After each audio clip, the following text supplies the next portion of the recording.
You know, the topic for this episode actually came from a couple discussions that I was having with different people in my life. And what I found interesting is this idea, this theme came up in completely different scenarios, completely unrelated, completely different every way, shape, and form. And so the question ended up playing on my mind, and that's why I decided to talk about this today. So, today we're going to talk about making sense of the insensible. Have you ever driven yourself crazy trying to understand why people act the way they do? Why the world seems unfair? We all have this experience, right? Whether it's a betrayal, whether it's an injustice, whether it's disrespect or cruelty. We've all come across moments where people or events or groups act in a way that's completely insensible to us, and that we spend a lot of time trying to figure out the motivations and logic behind. But the truth is, some things in life will never make sense. This is the conclusion I came to. Because you're judging a thing by your own framework, by your own values, principles, morals, expectations, understanding of propriety and culture. They don't operate under the same framework. As soon as you let that go, the need to understand why, I think you free yourself of a tremendous weight. So today we're going to talk about why trying to make sense of the insensible is a waste of time, how to let go of the need to understand everything, which I'll be honest and frank with you, is something I also struggle with. So this isn't gospel, this is just observations I've made and things I think that are better to focus on and ways to shift your focus. I think before we can talk about how to change something, we have to understand the thing itself. And to give you a little context, I am the epitome of an overthinker. I will overanalyze and overanalyze and overanalyze. And I've come to realize it's because I need to feel a sense of control. If I don't understand the logic behind every single variable of whatever it is I'm analyzing, then I feel almost unstable, like the ground is not stable beneath my feet. I don't feel secure or able to let go of that situation. And I think to some extent, a lot of people feel this. Maybe I feel it more than most, but I think we all as human beings experience this on a spectrum. Because our mind, it naturally seeks order and pattern. Again, at the end of the day, we're animals, so we function in a way that is best for survival. These basic instincts, identifying patterns and wanting to find order and know things, served us very well in our past. But I think now that our lives are less at risk, day in and day out, these instincts don't just disappear. Instead, they shift their focus. And one of the ways I think these instincts impact us in today is obsessing over trying to solve or find the solution or find the reasoning behind an event or a person's actions or an experience or a group's actions. Because when we first analyze the situation, we realize it doesn't align with our logic. And it's hard to comprehend something that doesn't align with your logic. Because at the end of the day, logic is actually not objective. I think it can be, and in very rare cases it is, but when it comes to this specific form of logic and the framework beliefs that we have in our lives and how we operate in the world, those are very subjective. There's no algorithm to understand it. But regardless, it comes to a point where you have a very finely attuned framework that is constantly receiving minor adjustments. Certain parts of the framework are very much set in stone, other parts can be tweaked with time. But when you spend your whole life building a framework and then someone operates in a way that's completely outside of your framework and makes no sense within your beliefs, it's very, very hard to reconcile because you simply can't understand. It doesn't make sense. Like, let me give you a very extreme example. For example, say like somebody murdered someone and they liked it. God forbid. Okay? You as a normal, empathetic human being that doesn't have a mental illness find that horrifying. You cannot comprehend how someone could enjoy killing another human being. It makes no sense to you. But in this scenario, usually when things aren't so personally related to you, you're able to let go of the logical inconsistencies a little more, right? For example, you could see that someone, is a serial killer, and you can see that you don't understand how they could do that, but you can also recognize that they operate with an entirely different framework. Usually we reference this as mentally ill. Usually the way we reconcile this is, oh, there's something wrong with them. As things get more intimate and more directly impacts you, it becomes harder to reconcile these logical inconsistencies because you have a personal opinion of how things should go. And so instead, we torture ourselves trying to find the reasoning behind a person's behavior, especially when it's someone that we care deeply about.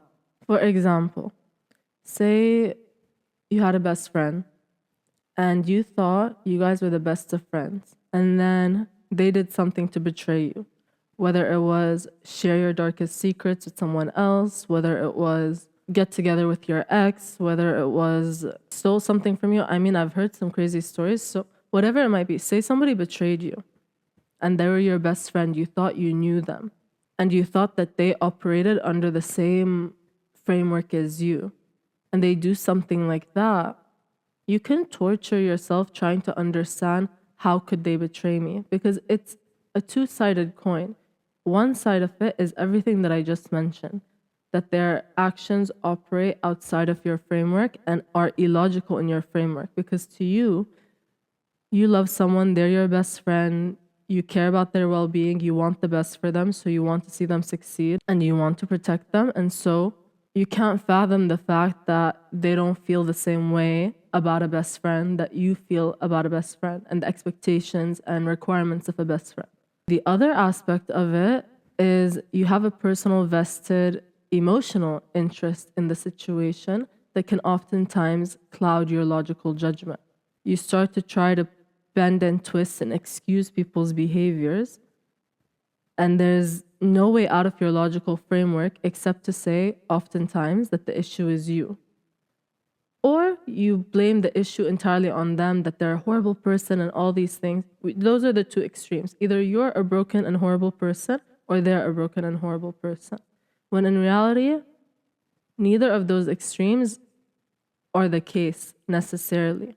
And so you have a sense of indignation that someone could act in a way that is so blatantly illogical and insensible to you.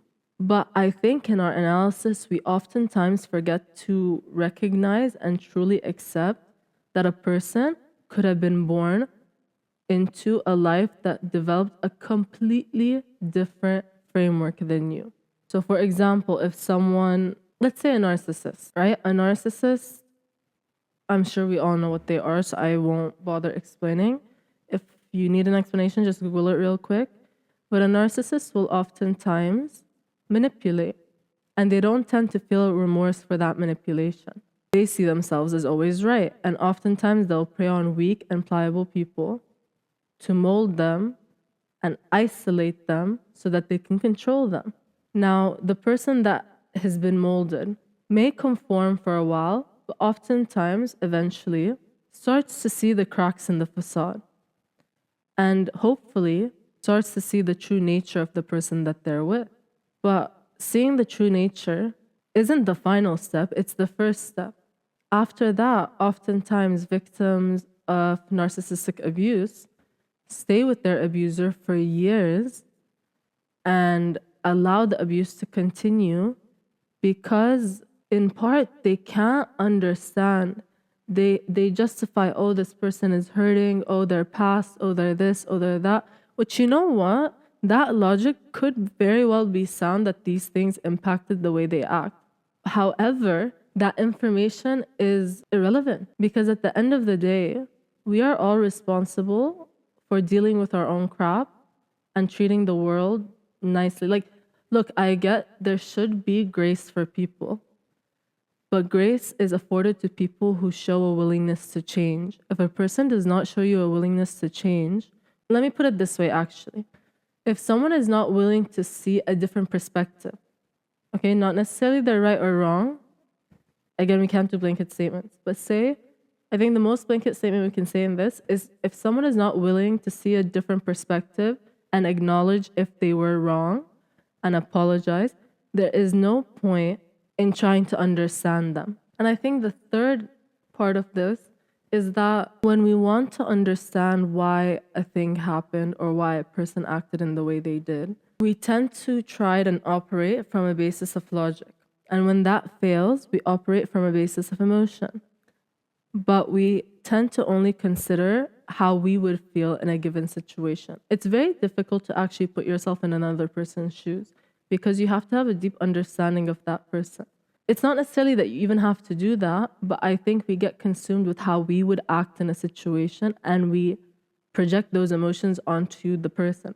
Oh, they must be feeling this way because I would feel this way, even if their actions are incongruent. You convince yourself you're missing a piece of the puzzle, that something happened or something about their past. Usually we justify it with their past hurt or trauma.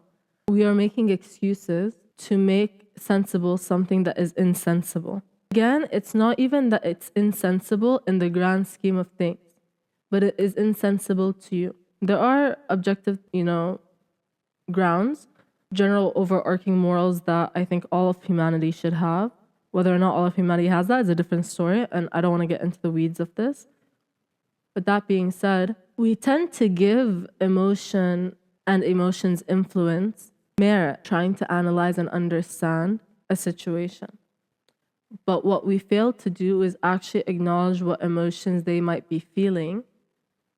And even if we tried to, oftentimes you cannot predict how another person is feeling when they're not you. Unless they're willing to actually tell you straight up how they're feeling, you cannot project and expect and say, oh, well, I just know them and I know their heart. Well, obviously you don't know their heart because they acted in a way that was insensible to you. I guess my point is we assume others think like us. And when we find out they don't, it leads us to feel shocked and angry, and it leads us to overanalyze and takes a very heavy and significant emotional toll. Because at the end of your day, your brain is a supercomputer. It has a finite amount of space to think about things and a finite amount of energy to expend in a day. And oftentimes when a situation happens and we're shocked and angry, we tend to toil over the thing and invest more and more energy and emotion into understanding the thing. You're wasting your time. You will never be able to truly make sense of. You can rationalize, they can even tell you their reasoning, but if it's completely unaligned with your framework, you will never have the satisfaction of truly understanding a person's behaviors. When reality crashes with our expectations, it creates cognitive dissonance. And oftentimes we can't even recognize that because we're so enthralled in our emotions. And I think the first step in change is acknowledgement. So recognize the signs. 1, constantly venting about something or someone or a situation and about how unfair it is or how you just don't understand. 2, making up conversations in your head to understand a person's motives. Basically fantasizing about the conversation you wish you could have, but you're filling in the gaps and taking it as fact when you have no evidence that that is how they feel. 3, you're exhausted.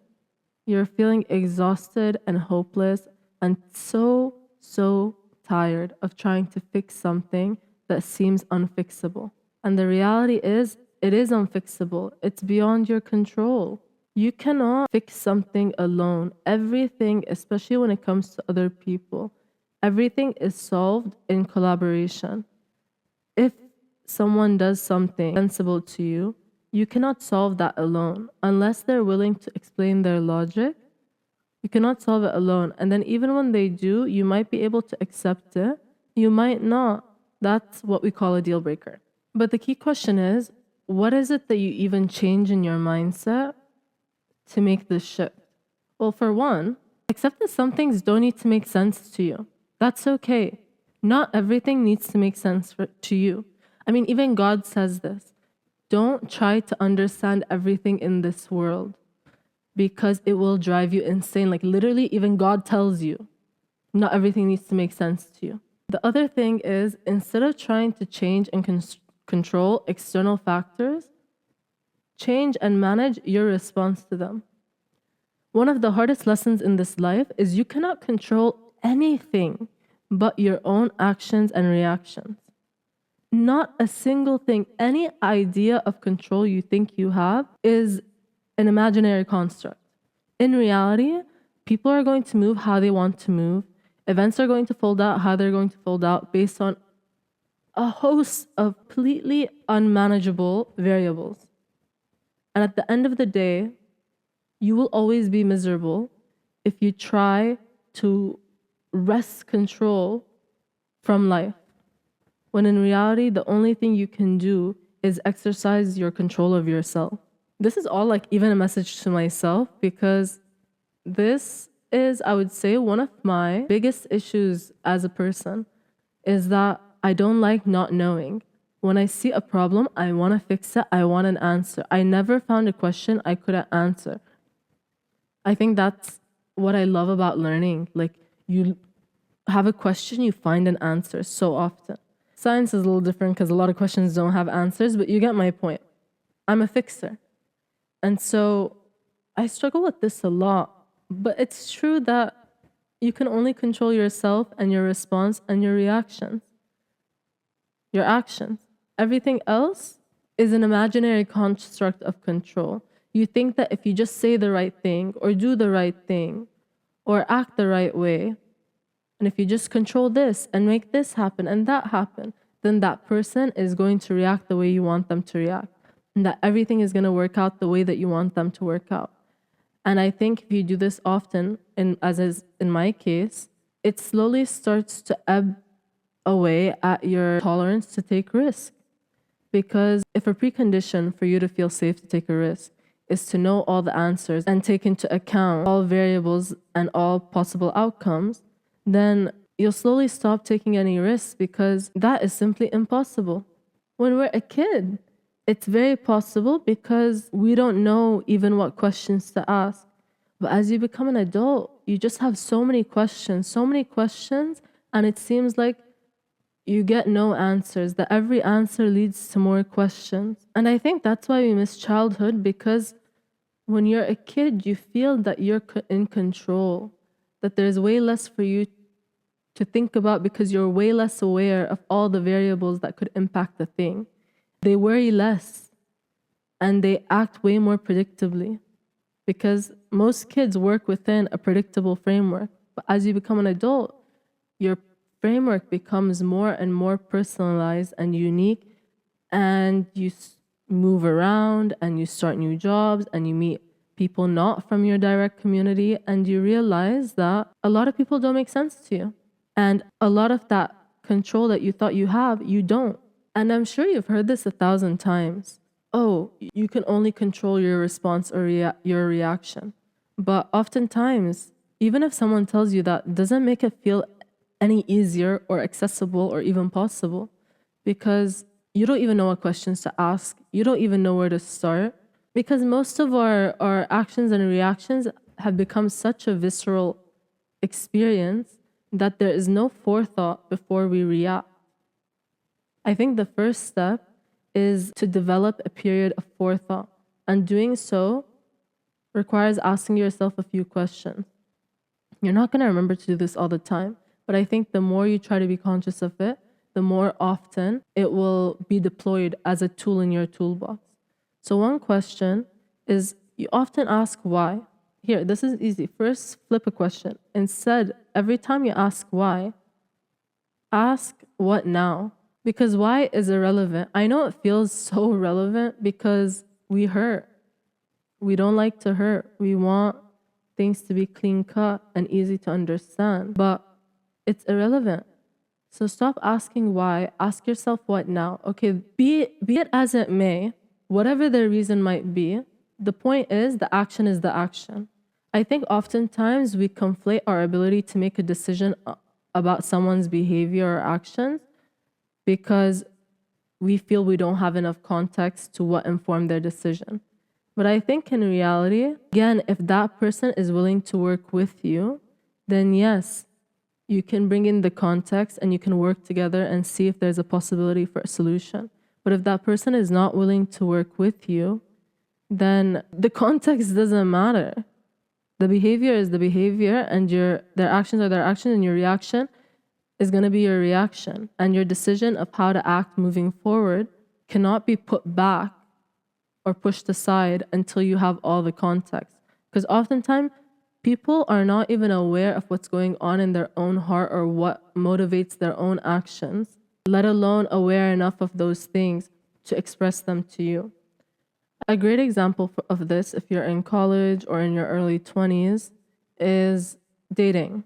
I've seen so many of my friends, I mean, I've experienced it too, I guess to a lesser degree, but I've seen so many people around me get into, I don't know if you even call it a relationship. It's like a relationship with no label, I guess, or these flings or things or situationships. I don't know all the terminology. Regardless, they get into all these things. Let's say a fling, okay? Let's narrow it down. They get into, for example, a fling, and then the girl or guy ghosts, and they try to justify it. Oh, well, he has this trauma, or she has this experience in her past, or that experience, or whatever. And, that's why they did this, and that's why they treated me this way. And then they take them back again and again. Every time that person gets bored and comes back, they take them back. And here's the thing. Even say it's true that all of these traumas informed how they act. If they're not willing to acknowledge that or address that or talk to you like an adult, it shouldn't play a factor in your decision making, because a person who really values you, who respects you, who wants you in their life, be it a friend, a partner, a family member, whatever it might be, they will be willing to work through the difficult emotions with you. Even if it's hard for them, they will not just abandon you if they value you. Have you ever just abandoned something you valued? Honestly, if you value it enough, you don't let it go just like that, just because you're too scared. So deploy this logic with others. If a person is not willing to actually have the discussion with you, your revelations, no matter how accurate they might be, are irrelevant, because that person is not willing to acknowledge their own frameworks, they're not willing to acknowledge their own actions, and they're not willing to do the work to change any of those things. In this example with a fling, the person could have left because, let's talk about something idealistic, okay? Say you're talking to this person and you really hit it off. It feels like you've known each other forever and you're just like bonded, okay? And then all of a sudden, one of the people leaves or ghosts after a fight or after a moment of vulnerability, okay? And say you're analyzing this and you understand, oh, their parents had issues, and based on what they said, they don't believe in love, and they don't believe good things can last, and maybe they're afraid of their own feelings or afraid of the inevitable heartbreak, whatever it might be, okay? Say all of this analysis was correct.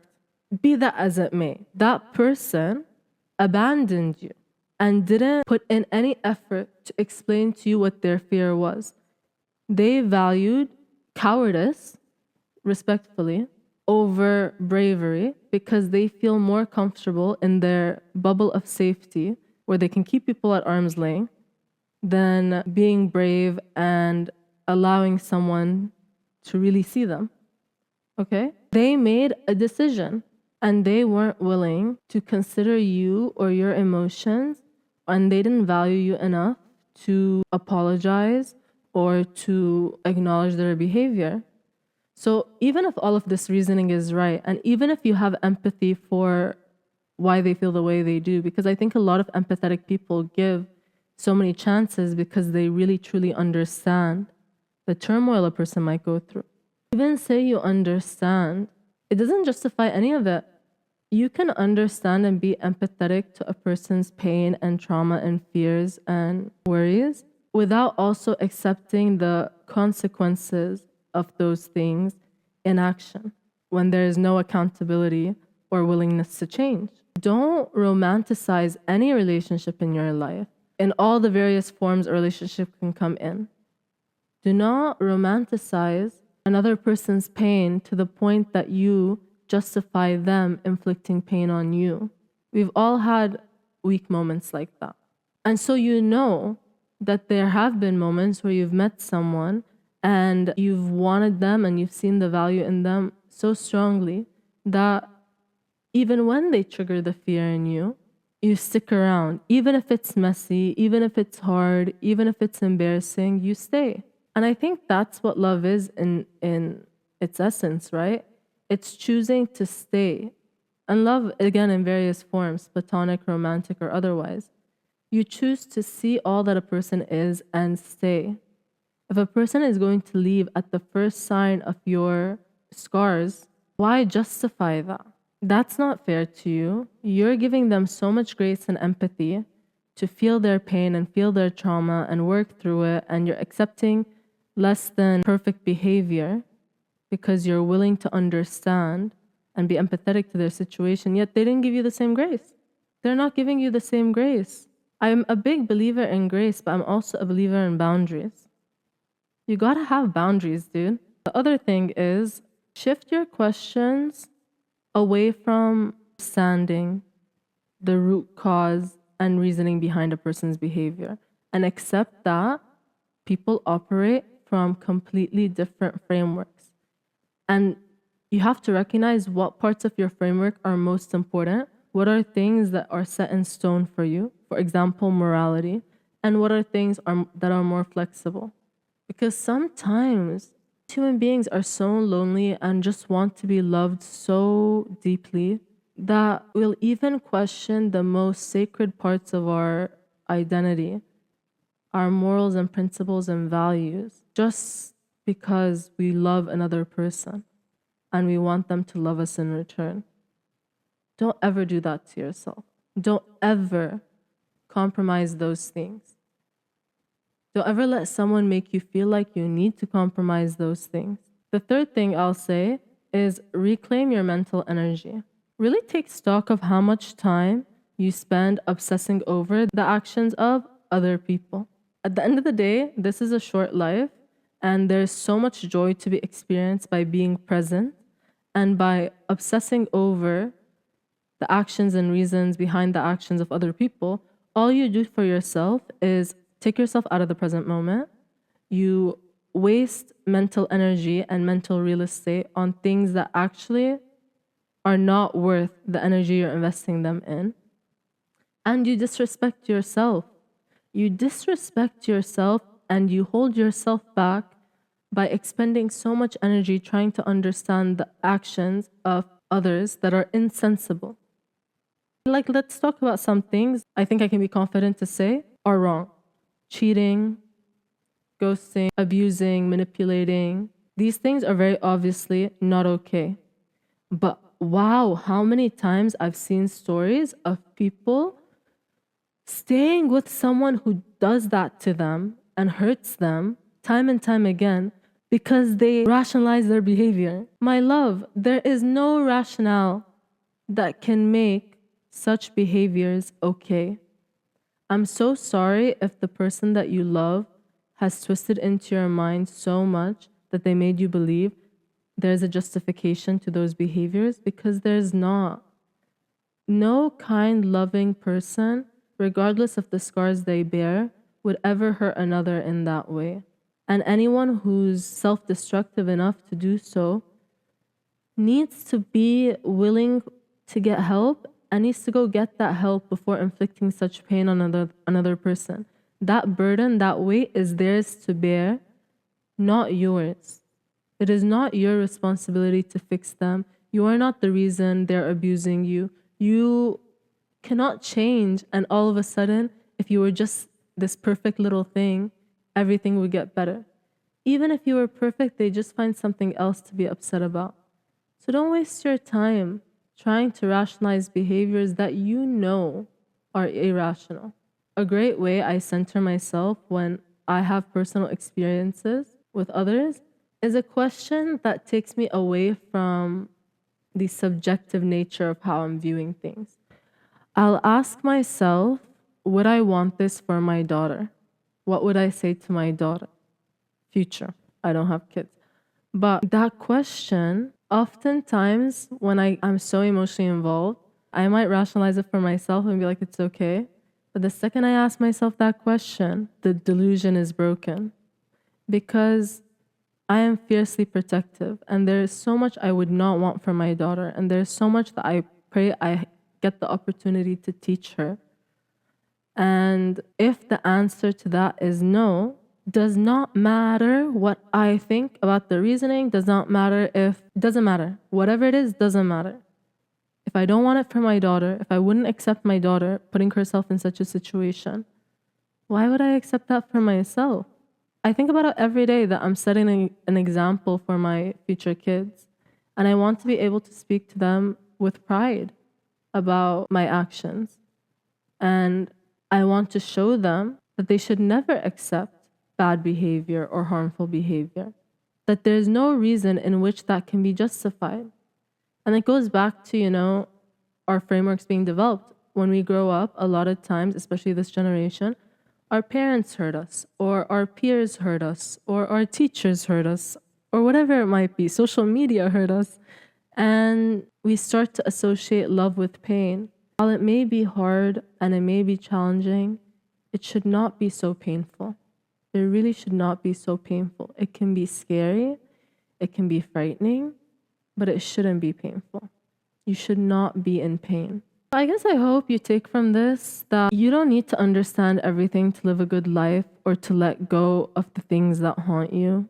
You do not need to do anything more than simply accept that some actions will always seem illogical and you'll never understand them because fundamentally those people are operating from a different set of logical rules than you. And it's not even about whose logic is right or wrong. That is something for God to decide. What it's about is what you're willing to accept and how much time you waste thinking about the thing. And I really hope you realize that you do not have to be so mean to yourself. You do not have to justify bad behavior just to find a rational conclusion to a thing. Some things in this life will always remain open-ended. Some puzzles will never be finished. That sense that you want to complete the puzzle and just understand and see it. In actual reality, that is not possible so much more often than it is. Just accept that you don't need to understand everything. You don't need to. All you need to do is move with grace in your life and work with the people who are willing to work with you and let go with love the people that are not. There is no necessarily need to even have negative emotions towards the person, event, or thing, even if they deserve it. Even if someone beat you and abused you and they deserve all your hate, there is a phase where that hate is healthy, okay? Let that hate go. Let it be experienced and felt and let go of. But don't hold on to those negative feelings either. Don't hold on to a thing just because you don't fully understand all the nuances of why it was the way it was. Because that person is not troubled by your mental anguish. The only person that's held back and troubled and hurt by your mental anguish is yourself. And why, again, in this short and beautiful life, are you being your own worst enemy? I think that's everything I have to say today. I hope this is beneficial. I hope that this week you can take the opportunity to actually try and look at some scenarios in your life and relationships in your life with this lens. Because it actually makes me so sad to see how many people are hurting. Like if there was a screen over people's heads, everyone is in some form of mental anguish because they don't understand why the world can be so cruel, why people can be so cruel, why things can be so unfair. And not only do they not understand, they are determined to try and find an answer. It's kind of like a Buddhist, teaching or saying, something along the lines of happiness is letting go of the need to understand all things. something to that effect. And it's true. Just accept that it is what it is, it was what it was, and sometimes you don't get all the answers, and that's fine. You are still a whole and perfectly normal human being, and you can still move forward in this world, and you are lovable and you are worthy. And not understanding why they did the things they did does not take away from any of that. It just shows that you value your energy and your worth above them, the bottom line, which is valid. You should value yourself and your mental and physical energy, because in this life, ain't nobody got your back but you. Even if somebody loves you to the moon and back, nobody is going to have your back like you. Nobody is vested in you like you. So nobody is going to come save you or make you feel whole. You have to give that to yourself. You have to be able to choose when to walk away, when to let go, when to, in a sense, I guess this is the only time I'll say this or justify this, is give up. Just give up on trying to understand why certain things are the way they are, and start working towards what you're going to do to change it. And not necessarily change the other person or people, but change your circumstance, whether it's how you react, whether it's being around those people, and recognize that the only changes you can make are the ones that you have the autonomy over making, which are decisions about your actions and reactions. Alrighty, friends, I think that's everything. I need to get up. My leg is sleeping. I hope that all made sense. I feel like because I've been fasting this month, sometimes I think that what I'm saying is not making any sense. So I hope that made sense. And I hope that taught you something. And I hope that you choose yourself. So I'll talk to you guys again soon. All right. You have a good one. Peace out. Bye. And cut.